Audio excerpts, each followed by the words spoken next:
भारत की पहली education policy 1968 में बनी और इस पॉलिसी में स्कूल एजुकेशन को एक नया स्ट्रक्चर दिया गया 10+2। और उसके बाद जब हमारी सेकंड एजुकेशन पॉलिसी 1986 में आई, जिसको एनईपी 1986 या न्यू एजुकेशन पॉलिसी 1986 कहा जाता है, तो 1986 की जो पॉलिसी थी इसको इंडियन एजुकेशन में एक माइलस्टोन कहा जाता है, क्योंकि इंडियन एजुकेशन में 1986 के बाद ही हमें एक व्यापक स्तर पर एक बड़ा चेंज देखने को मिलता है। चाहे कंप्यूटर एजुकेशन की बात करें, चाहे हम डाइट्स की बात करें, ठीक है, चाहे हम आरसीआई की बात करें, चाहे हम नैक की बात करें, चाहे हम एनसीटी की बात करें, तो बहुत सारी चीजें हैं, बहुत सारी जो बदलाव हैं 1986 के बाद हमें देखने को मिलते हैं। और 1986 की पॉलिसी के बाद जो ये 10+2 का स्ट्रक्चर था, पूरे देश में व्यापक स्तर पर अलग अलग राज्यों में इसको अपनाया जाने लगा। ठीक है, और अगर हम 2020 की बात करें तो 1986 और 2020 34 ईयर्स का गैप आ जाता है। टेक्नोलॉजी में काफी चेंज आया, टीचिंग लर्निंग के स्टाइल में काफी चेंज आया, सोसाइटी में काफी चेंज आया, एजुकेशन में काफी चेंज आया, सोसाइटी की नीड में काफी चेंज आया। तो इसलिए एक नए एजुकेशन की जरूरत थी, एक नए एजुकेशन स्ट्रक्चर की जरूरत थी। ठीक है, तो इन्हीं चीजों को ध्यान में रखते हुए, सोसाइटी की नीड को ध्यान में रखते हुए, इस वर्ल्ड की नीड को ध्यान में रखते हुए, ठीक है, एक नई एजुकेशन पॉलिसी 2020, जिसको एनईपी 2020 कहते हैं, बनाई गई। 2020 में ये पॉलिसी आई, ठीक है, ताकि सोसाइटी में एक नया चेंज लाया जा सके। तो आज के इस वीडियो लेक्चर में हम जानेंगे, हम समझेंगे कि 2020 की एजुकेशन पॉलिसी क्या है और इसमें जो एक नया स्ट्रक्चर दिया गया है 5+3+3+4 का, ये क्या है। जो अलग अलग है 5, जो स्टार्टिंग की अगर 5 है तो इस जो 5 के स्ट्रक्चर में क्या बात की गई है 3+3+4, तो अलग अलग स्टेजेस, कौन से स्टेजेस हैं, कौन की स्टेज में क्या क्लास है, क्या सिखाया जाएगा, तो इस सारे के सारे क्वेश्चन का आंसर हम इस वीडियो में जानेंगे। तो वीडियो को आखिरी तक देखिए और कैसा लगा कमेंट करके जरूर बताइए। तो हम वीडियो को स्टार्ट करते हैं। न्यू एजुकेशन पॉलिसी 2020, जिसको शॉर्ट में एनईपी 2020 भी कहते हैं, इसको 29 जुलाई 2020 को लॉन्च किया गया, स्टार्ट किया गया। किस लिए? Transformational reforms in the education system, कि शिक्षा प्रणाली में एक परिवर्तनकारी सुधार लाने के लिए नई शिक्षा नीति का आरंभ किया गया। और उस समय एक और चेंज किया गया कि जो MHRD, ministry of human resource development, उसका नाम चेंज करके क्या रख दिया गया, मिनिस्ट्री ऑफ एजुकेशन, शिक्षा मंत्रालय। This is the first education policy of the 21st century which has replaced the 34 years old education policy NEP 1986। कि न्यू एजुकेशन पॉलिसी 2020 की बात करें तो ये 21st सेंचुरी की फर्स्ट पॉलिसी थी। इससे पुरानी जो पॉलिसी थी वो 1986 की थी, जो कितनी साल पुरानी थी, 34 ईयर्स ओल्ड, 34 साल पुरानी पॉलिसी थी। ठीक है, तो आफ्टर 34 ईयर 2020 में एक नई पॉलिसी आई जिसमें नया एजुकेशन स्ट्रक्चर आया। ठीक है, the new NEP is based on 4 pillars which are access, equity, quality and accountability। कि जो न्यू एजुकेशन पॉलिसी NEP 2020 इसमें जो 4 पिलर कौन से हैं? एक्सेस, ठीक है, पहुंच, कि शिक्षा सभी तक पहुंचे। इक्विटी, जरूरत के हिसाब से, जिसको जैसी नीड है, जरूरत है, उसके हिसाब से उसको एजुकेशन दी जाए। क्वालिटी, एजुकेशन में गुणवत्ता होनी चाहिए। और जवाबदेही, अकाउंटेबिलिटी की बात करते हैं तो अलग अलग लेवल पे जो भी टीचर्स हैं, प्रिंसिपल हैं, जो भी ऑफिसर्स हैं, एजुकेशन ऑफिसर्स हैं, तो अलग अलग लेवल की बात करते हैं, तो सब अपने काम के लिए अकाउंटेबल होंगे, ठीक है, जवाबदेह होंगे। तो ये 4 पिलर्स हैं इसके। In this new policy the structure of school education is based on, जैसे हम बात कर रहे हैं कि इस नई एजुकेशन पॉलिसी में, पुरानी अगर पॉलिसी की बात करें हम 1986 की, तो उसमें क्या स्ट्रक्चर था स्कूल का, 10+2, कि 10 ईयर की एक नॉर्मल स्कूलिंग थी, ठीक है, और +2 उसके बाद बच्चों को ऑप्शन दिया जाता था कि अलग अलग अपने इंटरेस्ट के अकॉर्डिंग फील्ड चूज करने का। लेकिन अगर एनईपी 2020 की बात करें, ठीक है, इसमें कौन सा स्ट्रक्चर दिया गया, 5+3+3+4 का। ठीक है, अब क्वेश्चन आता है कि व्हाट इज द 5+3+3+4 फॉर्मूला, कि ये सूत्र क्या है, फॉर्मूला क्या है। तो इसमें सबसे पहली चीज है कि इसमें 3 से लेकर 18 ईयर्स का जो एज ग्रुप है इसमें शामिल किया गया है, इंक्लूड किया गया है 5+3+3+4 के स्ट्रक्चर में। ठीक है। और एक जो नई चीज है कि जो प्ले स्कूल, हम प्री स्कूल की बात करते हैं, अभी तक प्राइवेट स्कूल्स में हम देखें प्री स्कूल चले आ रहे थे, लेकिन गवर्नमेंट स्कूल में ये चीजें, ये जो सिस्टम था प्री स्कूल वाला अभी तक नहीं था। लेकिन न्यू एजुकेशन पॉलिसी 2020 में जो प्री स्कूल है या प्ले स्कूल है, इसको भी शिक्षा के दायरे में लाया गया। ठीक है। तो जो नया स्ट्रक्चर क्या बना, 5+3+3+4, मतलब 3 से लेकर 18 ईयर्स तक की स्कूलिंग। तो जो प्री स्कूल था, ठीक है, उसको भी एक फॉर्मल शिक्षा के दायरे में लाया गया। पहले प्राइवेट में था लेकिन गवर्नमेंट में नहीं था, लेकिन अब गवर्नमेंट ने भी, गवर्नमेंट स्कूल के साथ भी ये स्ट्रक्चर जुड़ गया है, स्कूल जुड़ गए हैं। ठीक है। Under the new education policy, the structure of school education has been divided into 4 stages। कि अगर हम बात करें न्यू एजुकेशन पॉलिसी में, तो जो 5+3+3+4 का जो ये अलग अलग स्टेज है, ठीक है, इसको जो स्ट्रक्चर है इसको 4 पार्ट्स में डिवाइड किया गया। अब कौन कौन से पार्ट्स हैं हम इसको देख लेते हैं। सबसे पहला अगर हम बात करते हैं फाउंडेशन स्टेज, फाउंडेशनल स्टेज, ठीक है, तो इसको भी 2 पार्ट्स में, फाउंडेशनल स्टेज जो है 5 ईयर का है, इसको 2 पार्ट्स में डिवाइड किया गया है। 3 years, 3 to 6 year anganwadi pre school या बाल वाटिका के नाम से, प्लस 2 ईयर्स क्लास 1 और 2, ठीक है, उसका एज ग्रुप क्या है 6 to 8। ठीक है। तो ये फाउंडेशनल स्टेज है। सेकंड की अगर हम बात करें प्रिपरेटरी स्टेज, जिसमें क्लास 3 to 5, एज ग्रुप इसका क्या होगा 8 to 11। अगर हम थर्ड की बात करें मिडिल स्टेज, मध्य चरण, ठीक है, तो एज ग्रुप 11 to 14 और क्लास क्या है 6 to 8। और अगर हम लास्ट एज की बात करते हैं क्लास 9 to 12, एज क्या है 14 to 18। तो ये जो 5+3+3+4 का ये जो स्ट्रक्चर है, इसको 4 पार्ट्स में डिवाइड किया गया है, फाउंडेशनल, प्रिपरेटरी, मिडिल स्टेज, ठीक है, और लास्ट का जो है सेकेंडरी स्टेज। तो हम ये जो 4 स्टेज है एक एक करके इसके बारे में जानते हैं, एक एक करके इसके बारे में समझते हैं। ठीक है। तो सबसे पहले फाउंडेशनल स्टेज की बात करें तो ये स्टेज 5 ईयर्स का है। ठीक है। इसमें प्री स्कूल प्लस जो प्राइमरी है क्लास 1 और 2 वो इसमें शामिल है। एज ग्रुप इसका क्या होगा 3 to 8 ईयर्स। ठीक है। प्रिपरेटरी स्टेज की बात करें तो ये कितने ईयर का है 3 ईयर्स का है, क्लास 3 to 5। एज ग्रुप किसका क्या होगा 8 to 11। मिडिल स्टेज की बात करें 3 ईयर्स का है। ठीक है। क्लास क्या है 6 to 8, एज क्या है 11 to 14।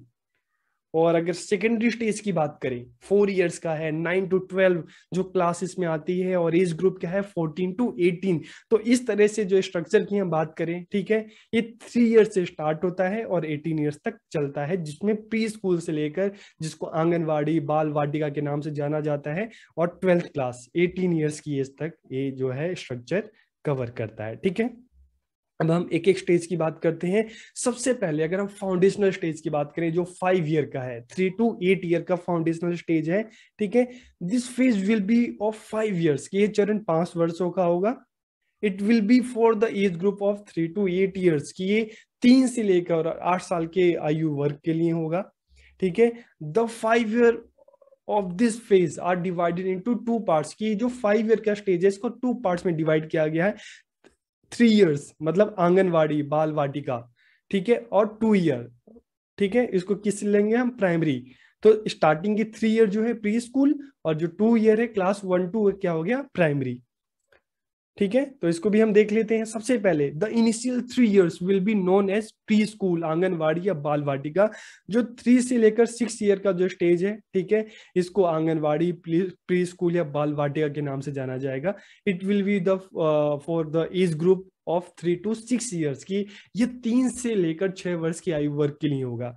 जो फाउंडेशनल स्टेज है 5 साल का है, इसको 2 पार्ट्स में डिवाइड किया गया है, 3+2। तो 3 क्या होगा, ठीक है, 3 में क्या आएगा प्री स्कूल आंगनवाड़ी बाल वाटिका, जिसका एज ग्रुप क्या है 3 to 6 ईयर। ठीक है। और अगर हम सेकेंड फेज की बात करें तो will be related to class 1 and 2, मतलब ये प्राइमरी स्कूल से रिलेटेड होगा। इसमें क्लास क्या होगी 1 and 2, ठीक है, और एज ग्रुप क्या होगा इसका 6 to 8 ईयर। तो 3 to 8 ईयर्स जो है 5 ईयर्स का, इसको 2 पार्ट्स में डिवाइड किया गया है। ठीक है, 3 to 6 and 6 to 8। पहला जो होगा प्री स्कूल एंड सेकंड जो होगा प्राइमरी, जिसमें क्लास 1 एंड सेकंड है। ठीक है, अब अगर हम बात करें इसकी, इन this phase special emphasis will be given on the mother tongue, कि इस चरण में मातृभाषा की शिक्षा पर विशेष जोर दिया गया है। कि एनईपी में कहा गया है कि जो प्राइमरी जो है, ठीक है, कम से कम कुछ नहीं तो प्राइमरी बच्चों जो एजुकेशन है बच्चों को उनकी मदर टंग में दी जाए, क्योंकि मदर टंग में बच्चा जो भी चीजें सीखता है उसकी नॉलेज में जाता है, वो बहुत अच्छे तरीके से सीखता है। तो इस स्टेज में मदर टंग पे बहुत ज्यादा जोर दिया गया है। In this phase the children will be taught to use the mother tongue, कि इस चरण में बच्चों को मातृभाषा का प्रयोग करना सिखाया जाए, मातृभाषा में अपनी बात बोलना, ठीक है, अपने विचारों को व्यक्त करना, ये चीजें सिखाई जाए। तो मातृभाषा मदर टंग को इस फेज में बहुत ज्यादा जोर दिया गया है। तो ठीक है, children will be given complete freedom to play in school like at home, कि जैसे बच्चे घर में खेलते हैं उसी तरीके से स्कूल में भी खेलने के लिए, ठीक है, बच्चों को एक फ्री एनवायरनमेंट दिया जाए जहां पे बच्चा खेल खेल में सीखे। तो बच्चों को एक तरह से घर जैसा माहौल देने की बात की गई है। ठीक है, in this phase the focus will be on the linguistic and learning development of the children through play based activity, कि इस फेज में प्ले वे मेथड के थ्रू, ठीक है, प्ले एक्टिविटी के थ्रू बच्चों की जो लिंग्विस्टिक डेवलपमेंट है, ठीक है, उस पर ज्यादा जोर दिया गया है, सीखने पर और उनके भाषा के विकास पर जोर दिया गया है। किस तरह से, प्ले के थ्रू, खेल के थ्रू, खेल द्वारा बच्चों को सिखाया जाए। ठीक है, children will be kept away from any kind of examination, homework and backload, कि जो 8 ईयर जो 5 ईयर का जो ये जो फाउंडेशनल स्टेज है, इसमें कहा गया कि बच्चों पर किसी तरह का एग्जाम का, होमवर्क का या बैक का जो बोझ है, इस तरह का प्रेशर बच्चों पे नहीं डाला जाए, उनको पूरी फ्रीडम दी जाए खेलने की, खेल खेल में सीखने की। ठीक है,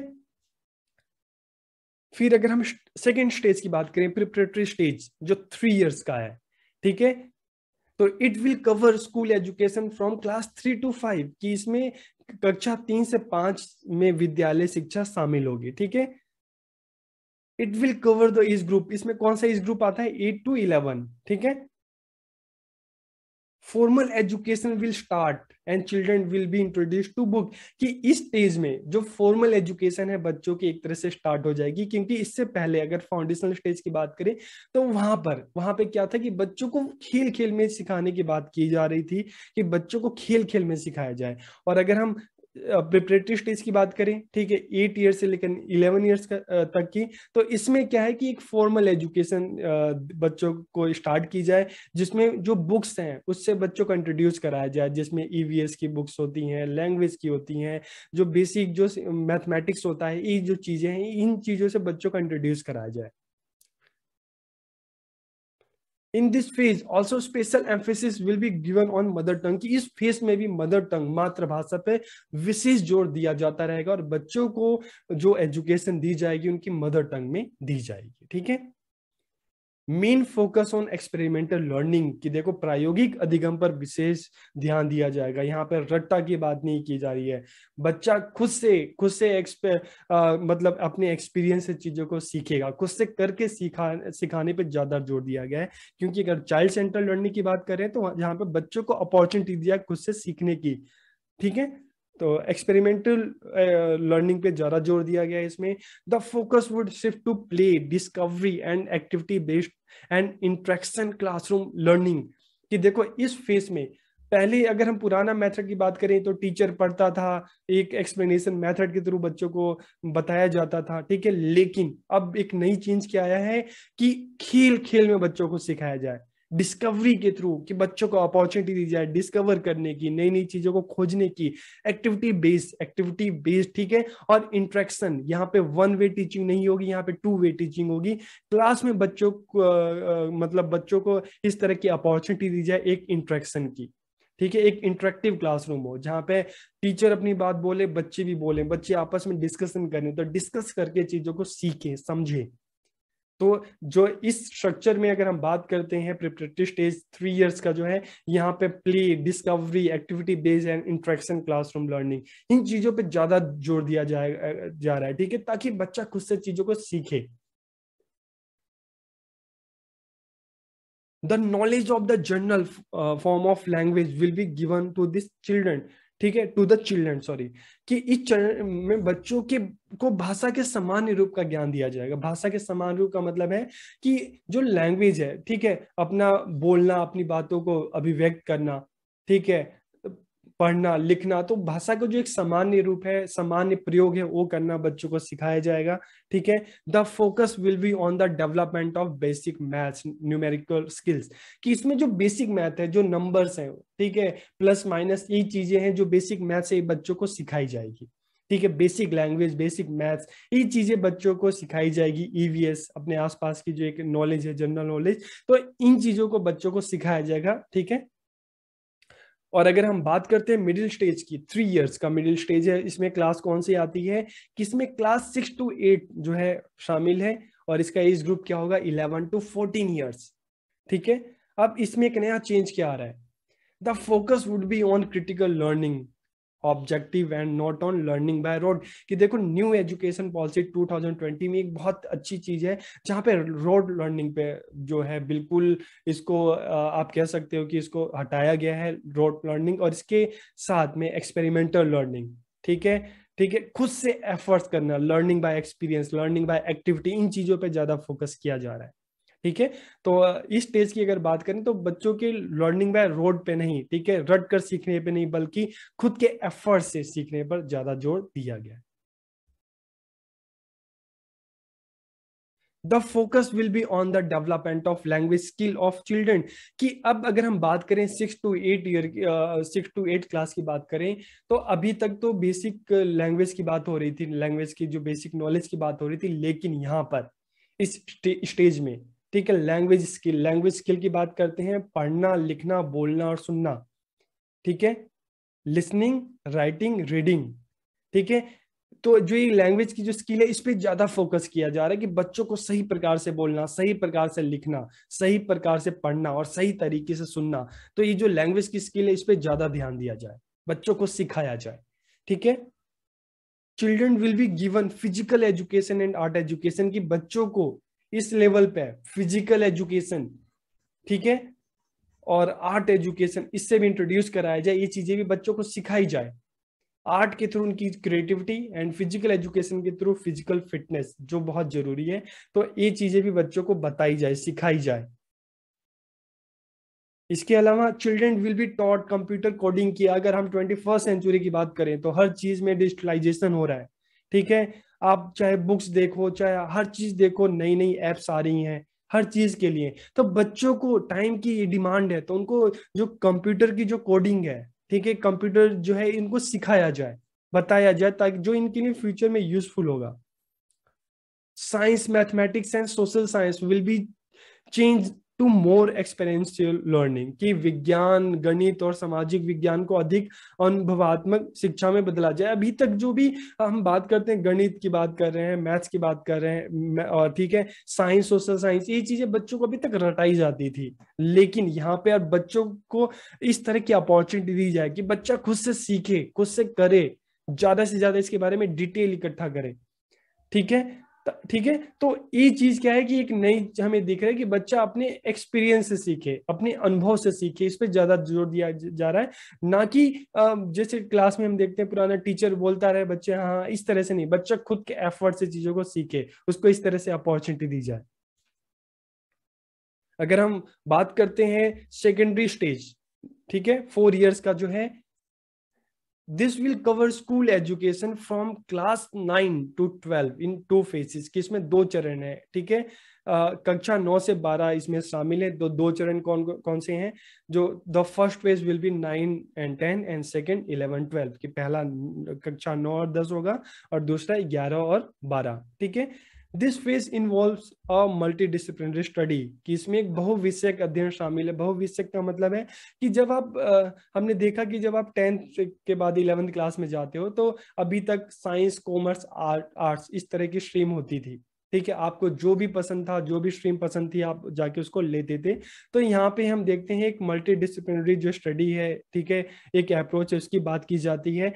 लेकिन अब क्या चेंज आया इसमें, इसमें नया चेंज क्या आया, इसमें नया चेंज ये आया कि पहले, अगर हम पहले की बात करते हैं, कि जैसे मान लो मुझे मैथ्स पसंद थी बहुत, और मैथ्स के साथ एसएसटी पसंद थी, लेकिन कॉमर्स, आर्ट्स, साइंस, इस तरह के 3 एरिया थे। अगर मैं आर्ट्स लेता हूं तो मैं सिर्फ हिस्ट्री पढ़ सकता हूं, मैं मैथ्स नहीं पढ़ सकता। ठीक है, मैं साइंस लेता हूं तो मैं साइंस के साथ आर्ट्स नहीं ले सकता। लेकिन अब जो इस तरह की जो बाउंड्रीज हैं उसको खत्म कर दिया गया है। आप चाहे आप मैथ्स के साथ आर्ट्स पढ़ो, मैथ्स के साथ आप पोल साइंस पढ़ो, ठीक है, मैथ्स के साथ आप हिस्ट्री पढ़ो। तो अब जो एक तरह की जो बाउंडेशन थी इसको खत्म कर दिया गया है, और आप क्या कर सकते हो कि अपनी पसंद के हिसाब से जो सब्जेक्ट है आप उसको चूज कर सकते हो, उसको आप पढ़ सकते हो। ठीक है, तो in multidisciplinary study student will be able to choose and study different subject of their choice, कि बच्चा अपने चॉइस के हिसाब से अलग अलग सब्जेक्ट को चूज कर सकता है इस लेवल पे और पढ़ सकता है। तो this level will emphasise critical thinking and adaptability, ठीक है, in the mental process once more. कि इसमें अगर हम बात करें कि बच्चों की क्रिटिकल थिंकिंग थिंकिंग हो, लेकिन क्रिटिकल हो, चीजों को सही सही तरीके से जाने, सही तरीके से समझें और फिर चीजों को अडेप्ट करें। ठीक है, तो इन चीजों पे ज्यादा जोर दिया गया है। तो अगर हम एनईपी 2020 की अगर हम इसकी बात करते हैं, स्कूल एजुकेशन की बात करते हैं, तो जहां पर सिखाने पे नहीं सीखने पे जोर दिया गया है, टीचिंग पे नहीं लर्निंग पे ज्यादा जोर दिया गया है। ठीक है, learning by doing, learning by play, ठीक है, learning by experience, experimental learning, इन चीजों पे ज्यादा फोकस किया गया है ताकि बच्चा अपनी नॉलेज को खुद से क्रिएट करे। ठीक है, सेल्फ डिपेंडेंट बने। तो ये सारी जो बातें हैं एनईपी 2020 में की गई है। तो एक बार हम इसका स्ट्रक्चर फिर से देख लेते हैं कि इसमें 3 to 18 ईयर्स का जो एक पूरा स्टेज आता है, जिसमें अगर हम बात करते हैं 5 ईयर्स फाउंडेशनल स्टेज, जिसमें इसको 2 पार्ट्स में डिवाइड किया गया है। स्टार्टिंग के 3 to 6 आंगनवाड़ी, प्री स्कूल, बाल वाटिका, और 6 to 8 क्लास 1 and 2। ठीक है, सेकेंड जो है प्रिपरेटरी स्टेज, जिसमें क्लास 3 to 5, एज ग्रुप क्या है 8 to 11। सेकेंड मिडिल स्टेज जिसका क्लास 6 to 8 और एज ग्रुप 11 to 14। और सेकेंडरी स्टेज जो फोर्थ स्टेज है, क्लास 9 to 12 और एज क्या है 14 to 18। कुछ बेसिक चीज अगर हम इसको फिर से जानते हैं, ठीक है, तो अगर हम बात करते हैं कि इस न्यू एजुकेशन पॉलिसी में जो 3 to 6 जो प्री स्कूल था उसको भी गवर्नमेंट ने एक फॉर्मल एजुकेशन में शामिल कर लिया गया है। ठीक है, और अगर हम बात करते हैं जो एक चेंजेस जो देखने को मिलता है सेकेंडरी 11th-12th क्लास में, कि बच्चा 10th के बाद अपनी चॉइस के अकॉर्डिंग सब्जेक्ट को चूज कर सकता है। तो जो पुराना स्ट्रक्चर था वो 10+2 का था, जो 1986 की पॉलिसी के अकॉर्डिंग था, और ये जो नया स्ट्रक्चर है 5+3+3+4 जो एनईपी 2020 के अकॉर्डिंग है। ठीक है, तो आपको वीडियो कैसा लगा कमेंट करके जरूर बताइए। आप सबका बहुत बहुत धन्यवाद।